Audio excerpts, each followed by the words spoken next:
Welcome back to biryani குடும்பம். இன்றைக்கி நான் ரொம்பவே ஸ்பெஷலான வீடியோடு வந்திருக்கேன். என்ன வீடியோன்னு கேட்டிங்கன்னா, கோணியம்மன் தேர் திருவிழா. ஸோ வருஷம் இந்த ஒரு கண்டென்ட் வந்து நம்ம சேனலில் நீங்கள் ரெகுலராக பார்த்துருப்பீங்க. எல்லா வருஷமும் நான் போட்டிருக்கேன் எக்ஸப்ட் ஃபார் 1 இயர்.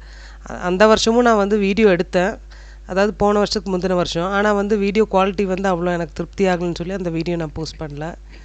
எப்போவுமே வந்து இந்த கோணியம்மன் தேர் திருவிழா வந்து ரொம்பவே ஸ்பெஷலு. என்னென்னு பார்த்தீங்கன்னா, இந்த ஒரு தேர் திருவிழா மட்டும்தான் வந்து நம்ம ஊரில் ஒரு ஸ்பெஷலான ஒரு இவெண்ட் நடக்குதுங்கிற அந்த ஃபீல் வந்து கொடுக்குறதே வந்து இந்த கோணியம்மன் தேர் திருவிழா தான். பார்த்திங்கன்னா கோயம்புத்தூரில் இது ரொம்ப ஃபேமஸான தேர் திருவிழா. அப்புறம் பார்த்திங்கன்னா வந்து கடை வீதியை வந்து களை கட்டுற நேரம்னு பார்த்திங்கன்னா அது இந்த டைமில் தான். மற்ற நேரம் மாதிரி ஃப்ரீயாலாம் வர போகலாம் ஒன்றுமே செய்ய முடியாது. ஏன்னா ஃபுல்லாகவே டிராஃபிக்கை பிளாக் பண்ணிடுவாங்க. தேர் வர டைம் ஃபுல்லாகவே அப்படி தான் இருக்கும். ஆனால் பார்த்திங்கன்னா மக்கள் வந்து அலமோதுவாங்க. அப்படியே ஒரு பக்கம் மக்கள் நடந்து போயிட்டுருப்பாங்க, இன்னொரு பக்கம் மக்கள் நடந்து வந்துட்டுருப்பாங்க. எங்கே போகிறாங்க எங்கே வராங்கன்னு நம்மளால் சொல்லவே முடியாது. அந்த மாதிரி கூட்டம் நடந்துக்கிட்டே இருக்கும், போயிட்டே இருப்பாங்க. அப்புறம் பார்த்திங்கன்னா கடை வீதியில் பார்த்திங்கன்னா இந்த நேரத்தில் பார்த்திங்கன்னா எல்லா பக்கம் வந்து நீர்மோர் பந்தல், அப்புறம் வந்து அன்னதான பந்தல்லாம் அமைச்சு வச்சுருப்பாங்க. அப்புறம் நிறைய பேர் வந்து இந்த ஃப்ரீ கிஃப்ட்ஸ் அந்த மாதிரிலாம் கொடுத்துட்ருப்பாங்க. தேர் திருவிழா நடக்கிற இந்த மாசி மாதம் பார்த்திங்கன்னா வெயில் வந்து உச்சமாக இருக்கும். ஆனால் அதனால் வந்து எந்த பிரச்சனையும் இருக்காது. என்னென்னு பார்த்தீங்கன்னா, எவ்வளோ வெயில் கொளுத்துனாலும் மக்களோட உற்சாகம் குறையவே குறையாது. நீங்களே இந்த வீடியோ பார்த்தா தெரிஞ்சுக்குவீங்க. நீங்கள் பார்க்குறது வந்து கடை வீதிக்குள்ளே இருக்கிற பிளாக் மாரியம்மன் கோயில். ஸோ பிளாக் மாரியம்மன் கோயில் வாசலில் வந்து குண்டம் நடக்கும். இது எப்போவுமே வந்து கோணியம்மன் தேர் நடக்கிற அந்த டைமில் வந்து சாமி வந்து தேர் முடிச்சுட்டு தேர்நிலைக்கு வந்த உடனே வந்து இங்கே குண்டத்தில் இறங்கிடுவாங்க. ஸோ அதுக்காக காலிலேருந்து எல்லாம் விறகு போட்டு எரிச்சிட்ருப்பாங்க. நிறைய பேர் வந்து கற்பூர தலையை சுற்றி அதில் வீசுவாங்க. அப்புறம் பார்த்திங்கன்னா அங்கேயே வந்து சுற்றி வந்து அங்கே குழந்தைங்களாம் விளையாடுற அந்த விளையாட்டு இதெல்லாம் இருக்கும்.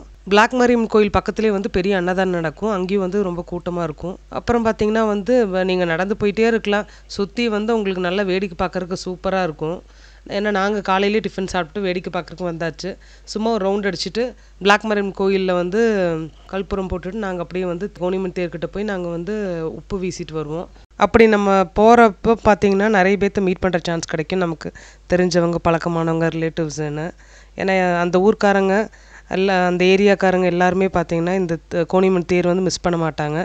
ஸோ நமக்கு பழக்கப்பட்டவங்க நிறைய பேர்த்த வந்து மீட் பண்ணுற அந்த வாய்ப்பு வந்து நமக்கு கிடைக்கும்.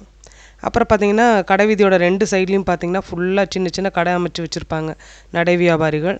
அங்கே பார்த்திங்கன்னா குட்டி குட்டியாக க்யூட்டான திங்ஸும் இருக்கும். அப்புறம் பார்த்திங்கன்னா வந்து வித்தியாசமான பொருளெல்லாம் இருக்கும். ஸோ நான் வந்து இந்த தடவை எதுவுமே பெருசாக வாங்கலை. இப்போ நீங்கள் பார்த்தீங்களே அந்த கூடை, அது ஒரு கூடை மட்டும்தான் நான் வாங்கினேன். லட்டு பாப்பா வந்து சும்மா இந்த ஃபேன்சி ஐட்டம்ஸ் 2-3 வாங்கினேன், அவ்வளோதான். இப்போ நாங்கள் அப்படியே வந்து தேர்நிலை கிட்ட வந்தாச்சு. தேர்நிலைக்கிட்ட தான் வந்து தேர் நின்றுட்டுருக்குது. காலையில் 6 மணிலேருந்தே வந்து கோணியம்மனை வந்து தேர்நிலையில் தரிசனம் பண்ணுறதுக்காக மக்கள் கூட்டம் கூடும். அந்த 6 மணிக்கு மேலே கூட்டம் கம்மியாகும். 8 மணி 9 மணிக்கு மேலே கூட்டம் கம்மியானதுக்கப்புறம் போகலான்னு பார்த்தீங்கன்னா சான்ஸே கிடையாது. கூட்டம் கம்மியாகாது, இருக்க ஜாஸ்தி ஆகிட்டே இருக்கும். எல்லோரும் வந்து மனசுக்குள்ளே ஒரு விஷயத்தை வேண்டிட்டு, தேர் இருக்கு இல்லையா, தேர் மேலே வந்து உப்பு போட்டால் அந்த நினச்ச காரியம் நிறைவேறுங்கிற ஒரு நம்பிக்கை இருக்குது. அதனால் எல்லா மக்கள்லாம் உப்பு பாக்கெட் அங்கேயே விற்றுட்ருப்பாங்க. அதை வாங்கி வந்து தேர் மேலே போடுவாங்க. போட்டு சாமி தரிசனம் பண்ணிட்டு எல்லோரும் நடந்து போயிட்டுருப்பாங்க.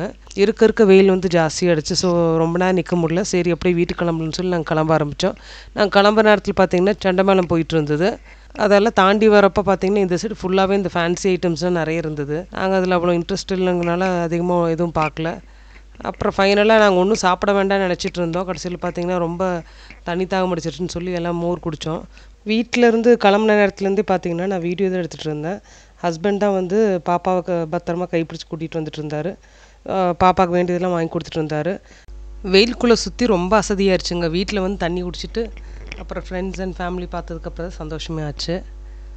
ஸோ எல்லாம் வீட்டில் பார்த்திங்கன்னா எல்லா குட்டீஸ் எல்லாம் ரெகுலர் பண்ணிகிட்டு இருந்தாங்க. எல்லாம் ஜாலியாக ஃபன் பண்ணிவிட்டு வேடிக்கை பார்த்துட்டு இருந்தாங்க. அப்புறம் பார்த்திங்கன்னா உஷாத்தை, அதாவது எங்கள் ஒன்று விட்ட தாய்மாமோட சம்சாரம் உஷாத்தை, அவங்க பேரன் பேத்தி எங்களோட வந்திருந்தாங்க. ஸோ எல்லா குட்டீஸ் எல்லாம் சேர்ந்து எல்லாம் விளையாடிட்டு இருந்தாங்க. யூஸ்வலி என் ஹஸ்பண்ட் வந்து இந்த கோணியம்மன் தேருக்கு வரமாட்டார். பட் இந்த தடவை அப்புறம் எங்களை கொண்டு வந்து விடுறது காலையிலன்னு அவர் வந்தார். அதனால் அவருமே என்ஜாய் பண்ணார்.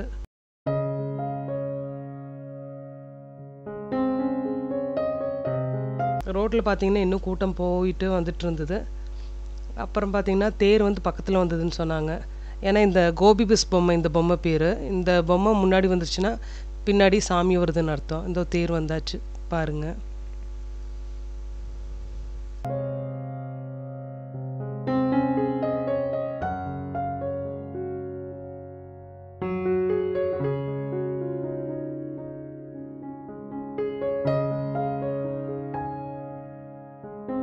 தேர் வந்துட்டு அந்த பக்கம் திரும்பினோடனே நான் ஃப்ரெண்ட்ஸை மீட் பண்ணுறதுக்கு கிளம்பி போயிட்டேன்.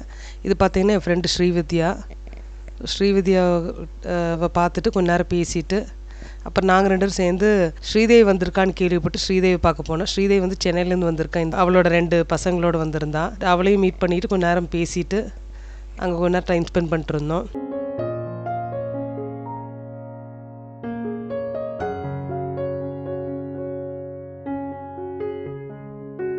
அப்புறம் அது முடிச்சுட்டு நாங்கள் அப்படியே ஆர்த்தியை பார்க்க வந்தோம். ஆர்த்தி வந்து தேருக்காக அவங்க அம்மா வீட்டுக்கு வந்திருந்தா. இது வந்து சுரேகாவோட தங்கச்சி லீனா, அப்புறம் அவங்க குழந்தைங்க. ஸோ அவங்களையும் பார்த்துட்டு அப்புறம் சுரேகா வந்து அம்மாவை பார்க்க வரேன்னு சொல்லி வந்தா. அப்புறம் வந்து அம்மாட்ட கொஞ்ச நேரம் பேசிகிட்டு இருந்தா. அம்மாவுக்கு வந்து சுரேகாவை பார்த்துன்னு ரொம்ப சந்தோஷம். ஏன்னா நான் வந்து சுரேகா வீட்டுக்கு போனப்போ சுரேகாவோட அப்பா அம்மாவும் என்னை பார்த்து ரொம்ப சந்தோஷப்பட்டாங்க. நான் பழைய ஃப்ரெண்ட்ஸ்லாம் தேடி வரப்போ அவங்களுக்கு அது ஒரு தனி சந்தோஷம் தான் பெற்றவங்களுக்கு. அப்புறம் பார்த்திங்கன்னா ஸ்ரீதேவி வந்து வந்திருந்தா அம்மாவை பார்க்குறக்கு. அப்புறம் ஸ்ரீதேவி வந்து பார்த்துட்டு போனதுக்கப்புறம் பார்த்திங்கன்னா உஷாத்தியோட 3வது பொண்ணு 4வது பொண்ணு வந்திருந்தாங்க. அதான் சௌமியாவும் ஐஸ்வர்யாவும் வந்திருந்தாங்க. வந்தவங்களுக்கு பலகாரம் எடுத்து வச்சு கொடுத்துட்டு அப்புறம் கொஞ்ச நேரம் உட்காந்து பேசிகிட்டு இருந்தோம். ஐஸ்வர்யாவுக்கு வந்து இப்போ ஒரு 2 இயர்ஸ் முன்னாடி தான் கல்யாணம் ஆச்சு. ஸோ அவங்க ஆல்மோஸ்ட் நியூலி மேரீடு தான். ஸோ எல்லாம் உட்காந்து ஜோ குடிச்சு பேசி சிரிச்சிட்டு இருந்தோம். ரொம்ப நாள் கழித்து மீட் பண்ணுறதுனால அப்புறம் ஃபோட்டோ வீடியோவில் எடுத்தோம். இப்படி தான் இந்த அழகான நாள் முடிஞ்சது. ஸோ அழகான தருணங்கள் தான் சொல்லணும். இதை beautiful moments create beautiful memories அப்படின்னு சொல்லுவாங்க. ஸோ அந்த மாதிரி தான் போச்சு இந்த தேர் திருவிழா.